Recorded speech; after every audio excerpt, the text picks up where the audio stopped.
Assalamualaikum dan selamat pagi pada hari Isnin ni pada semua. Pagi ini satu pagi yang sempat saya membuat sedikit bacaan di samping mula sibuk dengan pendaftaran pelajar-pelajar baru ke universiti. Alhamdulillah nampaknya ramai pelajar yang sudah memulakan pengajian mereka dan nampaknya mereka tak sabar-sabar lagi untuk memulakan pencarian ilmu, khususnya kalau saya dalam bidang pendidikan. Baik, pagi ini saya sempat baca sebuah buku ini, How We Learn. Ini satu buku yang sebenarnya cukup baik untuk kita baca, khususnya di kalangan guru, tapi saya belum habis membacanya. Dan buku ini agak saintifik. Perbincangan bagaimana kita belajar itu agak saintifik yang melibatkan pemahaman kita tentang fungsi otak, dan juga bagaimana ruang-ruang ataupun organ-organ ini berfungsi apabila proses pembelajaran berlaku. Tapi bukan buku ini yang saya akan bincangkan. InsyaAllah jika ada masa nanti saya akan bincangkan buku ini. Mungkin kita akan lihat secara saintifik bagaimana proses pembelajaran itu berlaku dalam minda anak-anak kita apabila mereka belajar di sekolah. Tapi hari ini saya nak membincangkan satu isu yang penting dan telah dibincangkan beberapa kali. Saya ingat saya sempat mengikuti beberapa webinar berkaitan dengan isu yang dipanggil sebagai pendemokrasian pendidikan. Ini isu yang sangat panas kalau di negara-negara maju. Isu pendemokrasian pendidikan ini menjadi salah satu isu pokok yang selalu diperjuangkan oleh ahli-ahli pendidikan. Saya ingat lagi masa saya belajar dulu di University College London, kami sering sekali berbincang tentang isu pendemokrasian ini. Sejauh mana sektor pendidikan telah didemokrasikan di negara masing-masing. Saya ada rakan-rakan misalnya pegawai-pegawai kementerian dan juga pensyarah daripada negara di Botswana, Nigeria, dan ada juga rakan-rakan saya daripada Korea Selatan. Begitu juga dengan negara China, ada beberapa orang dari Japan, Australia juga ada. Kami sering membahaskan isu-isu berkaitan dengan pendemokrasian pendidikan, dan setiap negara mempunyai pengalaman yang berbeza tentang melaksanakan pendemokrasian pendidikan itu sesuai dengan latar belakang sejarah dan juga demografi negara masing-masing. Jadi hari ini kita nak bincang sikit tentang pendemokrasian pendidikan dan sejauh mana kita boleh melihat isu ini dalam konteks negara kita, khususnya apabila kita bercakap soal membawa pendidikan kita ke satu era yang lebih baru, iaitu 4IR. Baik, apabila kita membincangkan pendemokrasian pendidikan ini, ada dua perkara penting yang harus kita pertimbangkan. Sebenarnya banyak perkara penting, tapi dua yang utama yang harus kita pertimbangkan. Yang pertama ialah hak mendapat pendidikan. Itu adalah teras kepada pemikiran ataupun perjuangan kepada pendemokrasian pendidikan. Deklarasi Pendidikan 1948 oleh PBB, Persatuan Bangsa-Bangsa Bersatu, telah memberi satu komitmen, membina satu dokumen piagam deklarasi pendidikan di mana mendapat pendidikan adalah hak setiap kanak-kanak. Jadi kanak-kanak apabila dia mencapai umur-umur yang sesuai untuk mula belajar, kalau di negara kita berumur 7 tahun, maka mereka mempunyai hak untuk belajar, dan jika mereka tidak dibenarkan ataupun dihalang daripada mendapat hak mereka, itu adalah satu kesalahan undang-undang. Jadi negara kita telah pun melaksanakan proses itu. Ada akta dalam Akta 1996 yang telah mewajibkan pendidikan itu dilaksanakan pada kanak-kanak, dan itu telah pun dilaksanakan di negara kita. Jadi bercakap tentang hak untuk mendapat pendidikan itu, negara kita telah pun melaksanakannya. Dan hari ini kalau kita lihat dari segi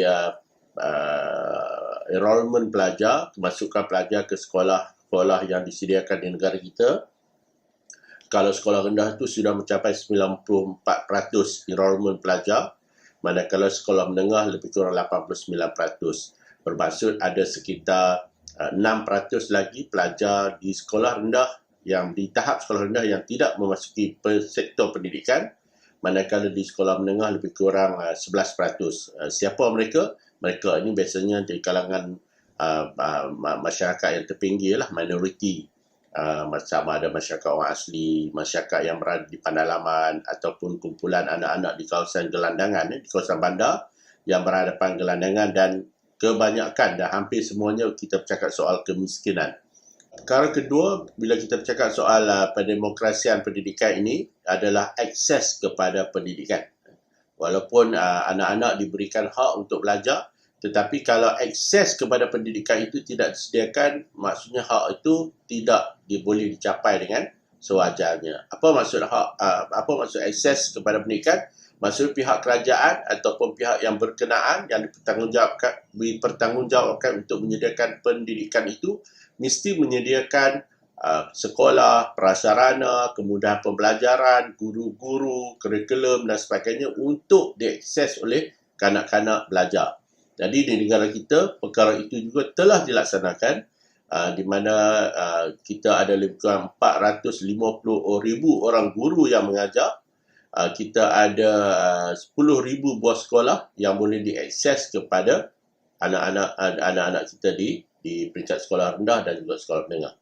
Jadi isu akses kepada pendidikan ini telah dilaksanakan sejak kita merdeka lagi, dan perkara ini berterusan. Tinggal lagi, mulai 2010, kita mula bercakap tentang akses kepada pendidikan berkualiti. Jadi, perkataan berkualiti itu mempunyai satu jurang yang sangat besar dengan maksud akses pendidikan. Berkualiti maksudnya anak-anak kita mendapat pendidikan yang dirancang semula, yang selari dengan tahap pendidikan global, sesuai dengan zamannya, dan perkara-perkara yang dilakukan di sekolah itu dapat meningkatkan keupayaan dan kebolehan mereka.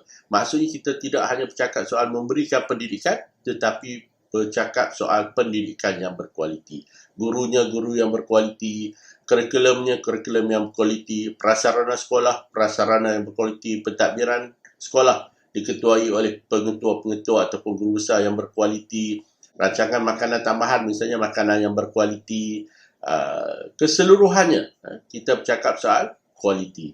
Jadi ini yang menjadi isu kita pada hari ini. Walaupun kita bersetuju dan kita telah pun melaksanakan akses pendidikan kepada semua anak-anak kita, mulai daripada merdeka dulu sehingga sekarang, tetapi bila kita bercakap soal akses pendidikan berkualiti, kita dapat melihat perbezaan yang ketara. Misalnya, kalau kita pergi ke kawasan pedalaman, ke sekolah-sekolah di kawasan luar bandar, kita akan dapati banyak sekali sekolah-sekolah dalam keadaan yang tidak begitu berkualiti. Kita bercakap soal sekolah kurang murid, kita bercakap sekolah daif, kita bercakap sekolah yang tidak daif tapi prasarana dan kemudahannya juga tidak begitu berkualiti. Kita bercakap soal ada ramai lagi guru-guru yang bukan option, guru-guru yang sebenarnya guru sandaran, walaupun ramainya semakin baik, tapi ada lagi pengetua-pengetua yang masih lagi kita inginkan yang lebih berkualiti. Kita bercakap soal kurikulum pendidikan kita yang berstatus ataupun di peringkat global. So, isu-isu pendidikan berkualiti inilah yang sebenarnya sedang berlaku dalam negara kita.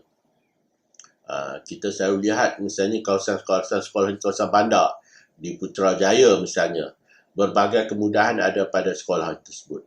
Tetapi sekolah yang sama juga apabila dia berada di kawasan luar bandar, di kawasan pedalaman, berada dalam keadaan yang sangat daif dan mengecewakan. Mengapa ada perbezaan antara kumpulan pelajar yang belajar di sekolah pendalaman dengan pelajar yang belajar di sekolah misalnya Putrajaya, Kuala Lumpur dan sebagainya? Mengapa ada perbezaan ini? Sedangkan kita tahu bahawa perbezaan ini akan menyebabkan jurang pendidikan menjadi semakin membesar. Tidak ada salahnya dan sepatutnya sekolah-sekolah di kawasan pedalaman, kawasan luar bandar ini ditingkatkan kerana meningkatkan kemudahan dan memberi pendidikan yang berkualiti di kawasan luar bandar itu akan dengan segera memberi peluang untuk anak-anak kawasan luar bandar itu meningkatkan ekonomi mereka, mendapat pekerjaan yang lebih baik, mereka menjadi pelajar yang lebih cemerlang dan sebagainya. Jadi selama mana kita selalu menekankan soal pemberian pendidikan berkualiti ini di kawasan bandar, maka kita akan sebenarnya membesarkan jurang-jurang pendidikan antara kawasan bandar, luar bandar, kawasan kampung dengan kawasan kota dan sebagainya. Inilah perkara yang harus diteliti oleh kementerian dan tidak lagi memberikan perhatian hanya kepada sekolah bandar ataupun terlalu menumpukan dan mendahului sekolah-sekolah di kawasan bandar dan sekolah-sekolah di kawasan yang mempunyai banyak kemudahan, tetapi berilah tumpuan khusus kepada agenda untuk meningkatkan kualiti pendidikan di sekolah-sekolah luar bandar. Kita lihat bagaimana guru-guru di sekolah luar bandar dan kita bandingkan dengan guru-guru yang mengajar di sekolah-sekolah Putrajaya, Kuala Lumpur dan sebagainya. Mengapa tidak guru-guru yang mahir dan pakar ini kita tempatkan mereka di sekolah luar bandar dengan insentif, dengan bantuan, sokongan, dengan program-program sangkutan dan sebagainya supaya mereka juga dapat membantu anak-anak kita yang berada di kawasan luar bandar. Bukankah anak-anak kita di luar bandar dan anak-anak kita di bandar itu adalah anak-anak kita juga?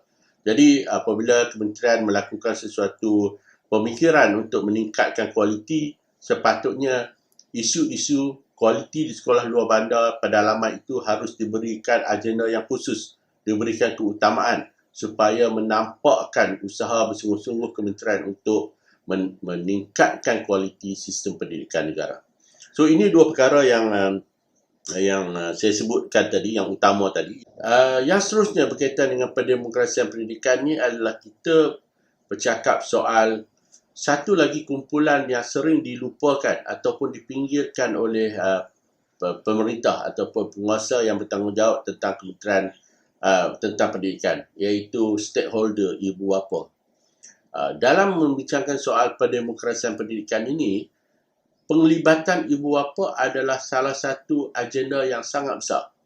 Dia bukan hanya patut ada, dia wajib ada dalam pendemokrasian pendidikan. Penglibatan ibu bapa dengan pihak sekolah, penglibatan ibu bapa dengan bukan hanya soal datang mesyuarat PIBG dan sebagainya, tetapi terlibat secara langsung dalam membuat keputusan-keputusan berkaitan dengan kebaikan pendidikan anak-anak mereka.